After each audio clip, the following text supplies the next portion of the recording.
എറണാകുളം ജില്ലയിലെ കൃത്യമായി പറഞ്ഞാൽ പറവൂർ നിയോജകമണ്ഡലത്തിലെ CPM വനിതാ നേതാവായ KJ ഷൈൻ നൽകിയ പരാതിയുടെ അടിസ്ഥാനത്തിൽ പിണറായി വിജയന്റെ നിയന്ത്രണത്തിലുള്ള കേരള പോലീസ് KM ഷാജഹാൻ എന്ന പൊതുപ്രവർത്തകനെതിരെ ജാമ്യമില്ലാ വകുപ്പുകൾ ചുമത്തി കള്ളക്കേസെടുത്തതും അദ്ദേഹത്തെ രാത്രി വീട്ടിലെത്തി അറസ്റ്റ് ചെയ്തതും ജാമ്യമില്ലാ വകുപ്പായിരുന്നിട്ടും മജിസ്ട്രേറ്റ് കോടതിയിൽ നിന്ന് ഷാജഹാന് ജാമ്യം ലഭിച്ചതുകൊണ്ട് അദ്ദേഹത്തിന്റെ ജയിൽവാസം ഒഴിവായതുമെല്ലാം വലിയ രീതിയിൽ കേരളം ചർച്ച ചെയ്തിട്ടുള്ള വിഷയങ്ങളാണ്.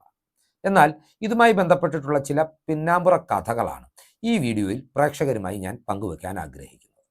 KJ ഷൈൻ എന്ന വനിതാ നേതാവിന്റെ മാനത്തിന് വില പറഞ്ഞതുകൊണ്ടല്ല KM ഷാജഹാനെതിരെ ശക്തമായ നടപടികളുമായി കേരള പോലീസ് മുന്നോട്ട് പോയത് എന്നുള്ള യാഥാർത്ഥ്യം നാം തിരിച്ചറിയേണ്ടതുണ്ട്. നമുക്കറിയാം, കേരളത്തിന്റെ മുഖ്യമന്ത്രിയായ പിണറായി വിജയന് രാഷ്ട്രീയ വിമർശനങ്ങളോട് വലിയ അസഹിഷ്ണുതയാണുള്ളത്.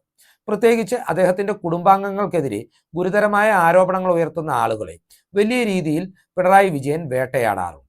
അതിനായി അദ്ദേഹം പാർട്ടിയുടെ സംഘടനാ സംവിധാനവും CPMന്റെ സൈബർ പോരാളികളെയും മാത്രമല്ല അധികാരം നിയന്ത്രിക്കുന്നതിന്റെ പേരിൽ പോലീസിനെ ഉൾപ്പെടെ ദുരുപയോഗം ചെയ്യുന്നതും നാം കണ്ടിട്ടുണ്ട്. പിണറായി വിജയന്റെ മകളായ വീണ വിജയനെതിരെ ഗുരുതരമായ ആരോപണങ്ങൾ ഉന്നയിച്ച PT തോമസിനോടും മാത്യു കുഴൽനാടനോടുമെല്ലാം പിണറായി വിജയൻ സ്വീകരിച്ചിട്ടുള്ള സമീപനങ്ങളിൽ നിന്ന് ഇക്കാര്യങ്ങൾ വ്യക്തമാകുന്നതാണ്. പിണറായിയുടെ മകളായ വീണ വിജയൻ പലപ്പോഴും ഒരു വിവാദ കഥാപാത്രമായി കേരളം ചർച്ച ചെയ്തിട്ടുള്ള ഒരു വ്യക്തിയാണ്. അവരുടെ കമ്പനിയിലേക്ക് മാസപ്പടി നൽകിയതുമായി ബന്ധപ്പെട്ട് പുറത്തു വന്ന തെളിവുകൾ ഇപ്പോൾ ആത്യന്തികമായി അവരെ പ്രതിയാക്കിക്കൊണ്ട് കേന്ദ്ര ഏജൻസികൾ കേസെടുക്കുന്നതിനുള്ള സാഹചര്യത്തിലേക്ക് വഴിവെച്ചിരിക്കുകയാണ്. ഈ കേസിന്റെ അന്വേഷണം പോലും അട്ടിമറിക്കുവാൻ പിണറായി BJPയുമായി അടവുനയം സ്വീകരിച്ചിട്ടുണ്ട് എന്ന ആക്ഷേപങ്ങൾ പോലും അദ്ദേഹത്തിന്റെ രാഷ്ട്രീയ എതിരാളികൾ ഉയർത്തിവിടാറുണ്ട്. പിണറായി വിജയനും മക്കളായിട്ടുള്ളത് വീണ വിജയനും അവരുടെ സഹോദരനായ വിവേക് കിരൺ അല്ലെങ്കിൽ വിവേക് തായ്ക്കണ്ടിയുമാണ്. ഇതിൽ വിവേക് തായ്ക്കണ്ടി വീണ വിജയനിൽ നിന്ന് വ്യത്യസ്തനായി മിഡിൽ ഈസ്റ്റിൽ ഒരു ഉന്നതമായ ഫോറിൻ ബാങ്കിൽ ഉന്നതമായ തസ്തികയിൽ ജോലി ചെയ്ത് മാധ്യമ ശ്രദ്ധയിൽ നിന്നും വലിയ രീതിയിൽ പെടാതെ അങ്ങ് ജീവിച്ചു പോകുന്ന വ്യക്തിത്വമാണ്. പ്രമുഖനായ ഒരു മിഡിൽ ഈസ്റ്റ് വ്യവസായിയുടെ മകളെയാണ് അദ്ദേഹം വിവാഹം കഴിച്ചിട്ടുള്ളത്. പിണറായി വിജയന്റെ മകനായ വിവേക് കിരണെതിരെ ഗുരുതരമായ ആക്ഷേപങ്ങൾ ഉന്നയിച്ചുകൊണ്ട് KM ഷാജഹാൻ 2 വർഷം മുമ്പ് പുറത്തുവിട്ടിട്ടുള്ള ഒരു വീഡിയോയുടെ പേരിലാണ് ഷാജഹാനെ ഇന്നും പിണറായി വിജയൻ എന്ന ഭരണാധികാരി വേട്ടയാടുന്നതെന്ന് നാം സ്വാഭാവികമായും സംശയിക്കേണ്ടിയിരിക്കുന്നു. കാരണം അത്രമാത്രം ഗുരുതരമായ ആക്ഷേപങ്ങളാണ് പിണറായിയുടെ മകനെതിരെ KM ഷാജഹാൻ ഈ വീഡിയോയിൽ ഉന്നയിച്ചിട്ടുള്ളത്. വീഡിയോയിൽ ആക്ഷേപങ്ങൾ ഉന്നയിക്കുക മാത്രമല്ല, ഇതുമായി ബന്ധപ്പെട്ടിട്ടുള്ള ഗൗരവതരമായ ചില തെളിവുകളും ഷാജഹാൻ ഈ വീഡിയോയിലൂടെ പങ്കുവെക്കുകയുണ്ടായി. ഈ വീഡിയോ ഏകദേശം 10 ലക്ഷത്തിലധികം ആളുകൾ കണ്ടിട്ടുണ്ട് എന്നുള്ളതും പിണറായി വിജയന് ഷാജഹാനോടുള്ള വൈരാഗ്യം വർദ്ധിപ്പിക്കാവുന്ന ഒരു ഘടകമാണ് എന്നുകൂടി നാം തിരിച്ചറിയേണ്ടതുണ്ട്.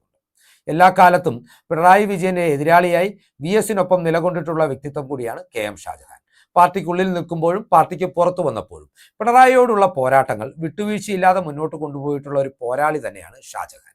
അതുകൊണ്ട് തന്നെയാണ് ഇത്രമാത്രം റിസ്ക് എടുത്ത് പിണറായി വിജയന്റെ മകനായ വിവേക് കിരണെതിരെ ഷാജഹാൻ ഗുരുതരമായ ആക്ഷേപങ്ങൾ ഉന്നയിച്ചുകൊണ്ട് വീഡിയോ പങ്കുവച്ചിട്ടുള്ളത് എന്ന് തന്നെ വേണം നാം വിശ്വസിക്കുക. ഇനി പ്രധാനമായും ഈ വീഡിയോയിൽ ഷാജഹാൻ ഉയർത്തിയിട്ടുള്ള ആരോപണങ്ങൾ എന്താണ് എന്ന് നാം പരിശോധിക്കേണ്ടിയിരിക്കുന്നു. ഒന്നാമതായി വിവേക് കിരണിന്റെ വിദ്യാഭ്യാസ യോഗ്യതകളെ അദ്ദേഹം ഇവിടെ ചോദ്യം ചെയ്യുന്നുണ്ട്. വിവേക് കിരൺ 10ാം ക്ലാസ് ഫസ്റ്റ് ക്ലാസ്സോടുകൂടി പാസ്സായെങ്കിലും പിന്നീട് പ്രീ ഡിഗ്രിയും ഡിഗ്രിയും എല്ലാം 3rd ക്ലാസ്സിലാണ് പാസ്സായത് എന്ന ആരോപണം KM ഷാജഹാൻ ഈ വീഡിയോയിൽ വെളിപ്പെടുത്തലായി നടത്തുന്നുണ്ട്. ഇതുമാത്രമല്ല, അദ്ദേഹം എറണാകുളത്തുള്ള പ്രസിദ്ധമായ മാനേജ്മെന്റ് ഇൻസ്റ്റിറ്റ്യൂട്ടായ GPC നായരുടെ ഉടമസ്ഥതയിലുള്ള SCMSൽ നിന്നും ബിരുദാനന്തര PG ഡിപ്ലോമ നേടിയത് അനധികൃതമായ രീതിയിലാണെന്ന ഗുരുതരമായ ആക്ഷേപമാണ് KM ഷാജഹാൻ ഈ വീഡിയോയിൽ ഉന്നയിച്ചിട്ടുള്ളത്. KM ഷാജഹാൻ പറയുന്നത് പ്രകാരം അന്ന് വിവേക് കിരണിന്റെ വിദ്യാഭ്യാസ യോഗ്യത അനുസരിച്ച് അദ്ദേഹത്തിന് 45% മാർക്കുണ്ടായിരുന്നുവെങ്കിൽ മാത്രമേ MG സർവകലാശാലയുടെ മാനദണ്ഡ പ്രകാരം ഈ PG ഡിപ്ലോമ കോഴ്സിന് അഡ്മിഷൻ നേടുവാൻ സാധിക്കുമായിരുന്നുള്ളൂ എന്നാണ്. എന്നാൽ വിവേകിന് 44% മാർക്ക് മാത്രമാണ് ഉണ്ടായിരുന്നത് എന്ന് ഷാജഹാൻ വെളിപ്പെടുത്തുന്നുണ്ട്. അങ്ങനെ പിണറായി വിജയന്റെ മകന് അഡ്മിഷൻ നേടിയെടുക്കുന്നതിന് വേണ്ടി അന്നത്തെ കാലത്ത് CPMന്റെ നിയന്ത്രണത്തിൽ ഉണ്ടായിരുന്ന MG സർവകലാശാല സിൻഡിക്കേറ്റ് ഒരു വിദ്യാർത്ഥിക്കായി മാനദണ്ഡം മാറ്റി എന്ന ഗുരുതരമായ ആക്ഷേപമാണ് KM ഷാജഹാൻ തന്റെ വീഡിയോയിലൂടെ പങ്കുവച്ചിട്ടുള്ളത്. അതായത് 44% വിവേക് കിരണ് ഈ ബിരുദാനന്തര ഡിപ്ലോമ കോഴ്സിന് ചേരുന്നതിനായി MG സർവകലാശാല 45% മിനിമം യോഗ്യത 44% കുറച്ചു എന്നാണ് KM ഷാജഹാൻ ആരോപണം ഉന്നയിക്കുന്നത്. ഇവിടെയും ഷാജഹാൻ തന്റെ ആരോപണങ്ങൾ അവസാനിപ്പിക്കുന്നില്ല എന്നതാണ് മറ്റൊരു വസ്തുത. PG ഡിപ്ലോമ എടുത്തതിനു ശേഷം പിണറായി വിജയന്റെ മകൻ ഉന്നത വിദ്യാഭ്യാസത്തിനായി ബർമിംഗ്ഹാം യൂണിവേഴ്സിറ്റിയിലേക്ക് പോയതിന് പിന്നിലെ നിഗൂഢമായ സാമ്പത്തിക ഇടപാടുകളെയും അദ്ദേഹം ആ യൂണിവേഴ്സിറ്റിയിൽ അഡ്മിഷൻ തരപ്പെടുത്തുന്നതിന് വേണ്ടി കൊടുത്തിട്ടുള്ള 3 വർഷത്തെ വർക്ക് എക്സ്പീരിയൻസിനെയും ഷാജഹാൻ ഇവിടെ സംശയനിഴലിലാക്കുകയാണ്. ഒന്നാമതായി ഷാജഹാൻ പറയുന്നത് ഈ യൂണിവേഴ്സിറ്റിയിൽ അഡ്മിഷൻ തരപ്പെടുത്തുവാൻ വേണ്ടി പിണറായിയുടെ മകൻ സിംഗപ്പൂരിലെ 3 വർഷത്തെ പ്രവൃത്തി പരിചയമാണ് യോഗ്യതയായി കാണിച്ചിരുന്നത് എന്നാണ്. സിംഗപ്പൂരിൽ ആ സമയത്ത് ഫാരിസ് അബൂബക്കറിന്റെ സാന്നിധ്യം ഉണ്ടായിരുന്നു എന്നതുകൂടി വെളിപ്പെടുത്തിക്കൊണ്ട് പിണറായിയുടെ മകനെയും പിണറായി വിജയനെയും ആ കുടുംബത്തെയും ഫാരിസുമായി ബന്ധപ്പെട്ടിട്ടുള്ള സാമ്പത്തിക ഇടപാടുകളുടെ ദുരൂഹതയിലേക്ക് കൊണ്ടുവരുവാൻ ഷാജഹാൻ ഈ വീഡിയോയിലൂടെ ശ്രമിക്കുന്നുണ്ട്.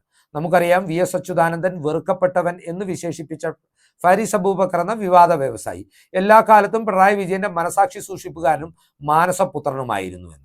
അതുകൊണ്ട് തന്നെ ഫാരിസിനെയും പിണറായിയുടെ മകനെയും ചേർത്ത് ഷാജഹാൻ ഒരു ദുരൂഹത സൃഷ്ടിക്കുമ്പോൾ സ്വാഭാവികമായും അത് പിണറായി വിജയനെ ഏറെ പ്രകോപിപ്പിച്ചിട്ടുണ്ടാകും. അതിനെല്ലാം അപ്പുറം ഇതിന് പിന്നിൽ, അതായത് ബർമിംഗ്ഹാമിലെ പഠനവുമായി ബന്ധപ്പെട്ട് അതിന്റെ ഫീസ് ഇനത്തിൽ നടത്തിയിട്ടുള്ള ദുരൂഹമായ സാമ്പത്തിക ഇടപാടുകളെയും ഷാജഹാൻ ചോദ്യം ചെയ്യുന്നുണ്ട്. ഒരു വിദ്യാഭ്യാസ വായ്പ പോലും എടുക്കാതെയാണ് പിണറായി വിജയൻ എന്ന നേതാവിന്റെ മകൻ ആ ഘട്ടത്തിൽ ബർമിംഗ്ഹാമിൽ പഠനത്തിന് പോയത് എന്നാണ് ഷാജഹാൻ പറയുന്നത്. ഷാജഹാന്റെ വാദമുഖങ്ങൾ വിശ്വസിക്കാമെങ്കിൽ അത് വളരെ ഗുരുതരമായ ഒരു ആക്ഷേപമാണ്. കാരണം ഇന്നത്തെ കണക്കിൽ നോക്കിയാൽ അന്നത്തെ കാലത്ത് ഏകദേശം 50 ലക്ഷം രൂപയിലധികമാണ് ബർമിംഗ്ഹാം എന്ന സ്വാശ്രയ സർവകലാശാലയിൽ ഫീസ് ഇനത്തിൽ ഒരാൾ മാനേജ്മെന്റ് പഠനത്തിന് നൽകേണ്ടിയിരുന്നത്. ഈ പണം ഒരു വിദ്യാഭ്യാസ ലോൺ പോലും എടുക്കാതെ, രാഷ്ട്രീയമല്ലാതെ വേറൊരു തൊഴിലും ചെയ്തിട്ടില്ലാതെ പിണറായി വിജയൻ എങ്ങനെ സംഘടിപ്പിച്ചു എന്ന ചോദ്യം സ്വാഭാവികമായും നിരവധി ആരോപണങ്ങൾക്ക് വഴിവെക്കുന്നതാണ്. ഇവിടെ പിണറായി വിജയന്റെ മകനായ വിവേക് കിരൺ വിദേശ വിദ്യാഭ്യാസത്തിനായി 50 ലക്ഷം രൂപ ചെലവഴിച്ചുവെന്നും ഇതിന് ലോൺ എടുത്തിട്ടില്ല എന്നും പറയുമ്പോൾ ഇതിന് പണം കണ്ടെത്തുവാനുള്ള സാമ്പത്തിക സ്രോതസ് പിണറായിക്ക് എവിടെ നിന്നാണ് ഉണ്ടായതെന്നുകൂടി സ്വാഭാവികമായും ആളുകൾക്കിടയിൽ നിന്നും പാർട്ടിക്കിടയിൽ നിന്നും ചോദ്യമുയരുന്നതാണ്.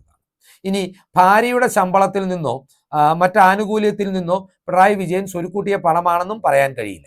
കാരണം കേരള നിയമസഭയിൽ തന്നെ മകൾ ബിസിനസ് തുടങ്ങിയത് ഭാര്യയുടെ സമ്പാദ്യത്തിൽ നിന്നാണെന്ന വെളിപ്പെടുത്തൽ പിണറായി വിജയൻ നടത്തിയിട്ടുണ്ടായിരുന്നു. അങ്ങനെ വരുമ്പോൾ 50 ലക്ഷം രൂപ എങ്ങനെ സംഘടിപ്പിച്ചാണ് പിണറായിയുടെ മകൻ ഉന്നത വിദ്യാഭ്യാസത്തിനായി ഇംഗ്ലണ്ടിലേക്ക് ബർമിംഗ്ഹാം യൂണിവേഴ്സിറ്റിയിൽ ചേർന്നത് എന്ന ചോദ്യം സ്വാഭാവികമായി ഉയരും. ഇതുമായി ബന്ധപ്പെട്ട് മറ്റാരുടെയെങ്കിലും സഹായം പിണറായി സ്വീകരിച്ചിട്ടുണ്ടോ എന്ന ചോദ്യങ്ങളും സജീവമാകും. ഇക്കാര്യത്തിൽ വ്യക്തമായ ഒരു ഉത്തരം നൽകുവാൻ പിണറായി വിജയൻ എന്ന പാർട്ടി നേതാവിന് ഇതുവരെ കഴിഞ്ഞിട്ടില്ല എന്ന യാഥാർത്ഥ്യം പല കമ്മ്യൂണിസ്റ്റ് അണികളുടെയും ഉള്ളിൽ ഇന്നും വലിയ കനലായി നിലനിൽക്കുന്ന ഒരു വിഷയമാണ്. ഏതായാലും 2026 തെരഞ്ഞെടുപ്പിന് മുന്നോടിയായി ഇത്തരം ഒരു ചോദ്യം ഉയർന്നു വന്നാൽ അത് പിണറായി വിജയൻ എന്ന മുഖ്യമന്ത്രിയെയും അദ്ദേഹത്തിന്റെ കുടുംബത്തെയും വലിയ രീതിയിൽ പ്രതിരോധത്തിലാക്കുന്ന കാര്യമാണ്. സ്വാഭാവികമായും രാഷ്ട്രീയ എതിരാളികൾ വരാനിരിക്കുന്ന തെരഞ്ഞെടുപ്പ് കാലത്ത് KM ഷാജഹാൻ പുറത്തുവിട്ട ഈ വീഡിയോ വലിയ രീതിയിൽ ചർച്ചയാക്കുമെന്ന കാര്യത്തിലും സംശയമില്ല. അങ്ങനെ തന്റെ ഏകപുത്രനായ വിവേക് കിരൺ അഡ്മിഷൻ നേടിയത് അനധികൃതമായിട്ടാണെന്നും ഫീസ് അടച്ചത് മറ്റാരുടെയോ കയ്യിൽ നിന്ന് പിണറായി കൈപ്പറ്റിയിട്ടുള്ള പണം കൊണ്ടാണെന്നുമെല്ലാമുള്ള ആക്ഷേപം ഗുരുതരമായ ഭാഷയിൽ KM ഷാജഹാൻ ഉന്നയിക്കുമ്പോൾ സ്വാഭാവികമായും പിണറായി വിജയന് അദ്ദേഹത്തോട് വലിയ വൈരാഗ്യമുണ്ടാകുവാനുള്ള സാധ്യതയുണ്ട്. KJ ഷൈൻ്റെ പരാതി ഏറ്റവും നല്ല ഒരു അവസരമായി കണ്ടറിഞ്ഞ് തന്നെയാവണം പിണറായി മകനെക്കുറിച്ച് ആരോപണം ഉന്നയിച്ച KM ഷാജഹാനോട് പക വീട്ടുവാൻ, അദ്ദേഹത്തിനെതിരെ കള്ളക്കേസ് ചുമത്തിയതെന്നും അദ്ദേഹത്തെ ജയിലിലടയ്ക്കാൻ ശ്രമിച്ചതെന്നും രാഷ്ട്രീയ എതിരാളികൾ ആരോപണം ഉന്നയിച്ചാൽ കൃത്യമായ ഒരു മറുപടി നൽകുവാൻ പിണറായി വിജയൻ ഏറെ വിയർക്കുമെന്ന ചിന്ത കൂടി പ്രേക്ഷകർക്കായി പങ്കുവെച്ചുകൊണ്ട് ഈ വീഡിയോ ഇവിടെ അവസാനിപ്പിക്കുകയാണ്. കൂടുതൽ രാഷ്ട്രീയ വാർത്തകൾക്കും വിശകലനങ്ങൾക്കുമായി ഞങ്ങളുടെ ചാനൽ സബ്സ്ക്രൈബ് ചെയ്യുക. നന്ദി.